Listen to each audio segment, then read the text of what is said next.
Hi everyone, welcome to Senthil talk. நம்ம இன்னைக்கு பார்க்க போகிறது கேஷ் அவுட் அப்படின்னு சொல்லிட்டு 2024 வந்து ஒரு ஹைஸ்ட் ஆக்ஷன் த்ரில்லர் படத்தை பற்றி தான். இந்த படத்தில் ஹீரோ வந்து ஜான் ட்ரவோல்டோ தான் பண்ணியிருக்காரு.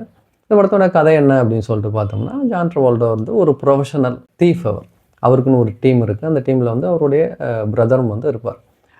படத்தினுடைய ஓப்பனிங்லேயே நடக்கக்கூடிய ஒரு பிரச்சனையினால இந்த வேலையை வேணாம் சொல்லிட்டு இதை விட்டுட்டு ஒரு அமைதியான வாழ்க்கைக்குள்ளார அவர் போயிடுவார். அந்த டீமினுடைய மொத்த கண்ட்ரோலுமே வந்து அவர்கிட்ட தான் இருந்திருக்கும்.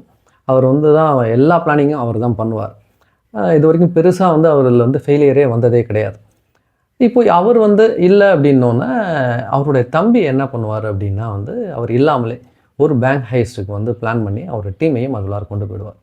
தம்பிக்கு அந்த அளவுக்கு திறமையெல்லாம் இல்லை. அதே சமயம் வந்து இதை மாதிரி ஒரு இதையும் பண்ணிட்டான் அப்படிங்கிறனால அவருடைய டீமும் தம்பியும் வந்து எந்த பிரச்சனையிலும் மாட்டியே கூடாது அப்படின்னு இவர் அந்த பேங்க் ஹைஸ்ட்டுக்குள்ளார போனால் அதுக்கப்புறம் இவங்களே எதிர்பார்க்காத அளவில் நடந்த பயங்கரமான விஷயங்கள் தான் இந்த படத்தினுடைய மீதி கதை.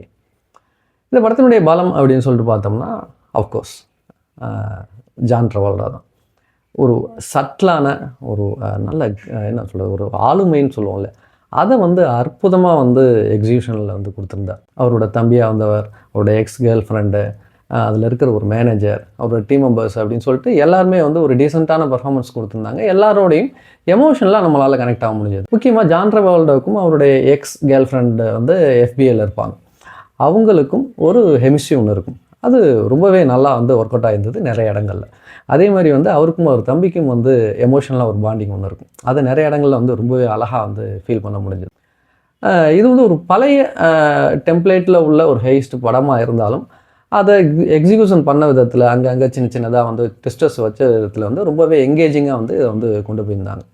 அப்புறம் அடுத்த பலம் அப்படின்னா, இதில் சுத்தமாக வந்து பெருசாக ரத்தம் கிடையாது, பெருசாக வயலன்ஸ் கிடையாது, ஃபால்ஸ் வேர்ட்ஸ் எல்லாம் எதுவும் கிடையாது. ரொம்பவே டீசெண்டாக உண்மையிலேருந்து ஒரு ஃபேமிலியோட தாராளமாக உட்காந்து பார்க்கலாம் அப்படிங்கிற மாதிரி பண்ணது வந்து எனக்கு ரொம்பவே வந்து பெரிய ப்ளஸ்ஸாக பட்டுச்சு. அப்புறம் இந்த படத்தினுடைய இன்னொரு மிகப்பெரிய பலம் என்ன அப்படின்னா, நேர்கோட்டில் நகரக்கூடிய கதை.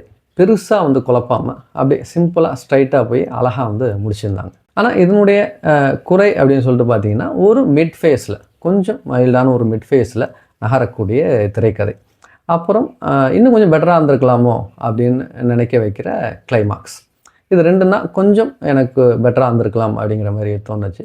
மற்றபடி நீங்கள் வீக்கெண்டில் உட்காந்து ஃபேமிலியோடு பார்க்கக்கூடிய ஒரு டீசெண்டான ஹெய்ஸ்ட் த்ரில்லர் படம் இந்த கேஷ் அவுட். இந்த படம் தமிழ்லேயே கிடைக்குது. இந்த வீடியோ பிடிச்சிருந்துச்சு அப்படின்னா லைக் பண்ணுங்கள், ஷேர் பண்ணுங்கள், கமெண்ட் பண்ணுங்கள். இது வரைக்கும் நம்ம சேனலை சப்ஸ்கிரைப் பண்ணலன்னா சப்ஸ்கிரைப் பண்ணிங்க. மறுபடியும் சூப்பரான இன்னொரு வீடியோவில் பார்க்கலாம். டில் தென் பாய்.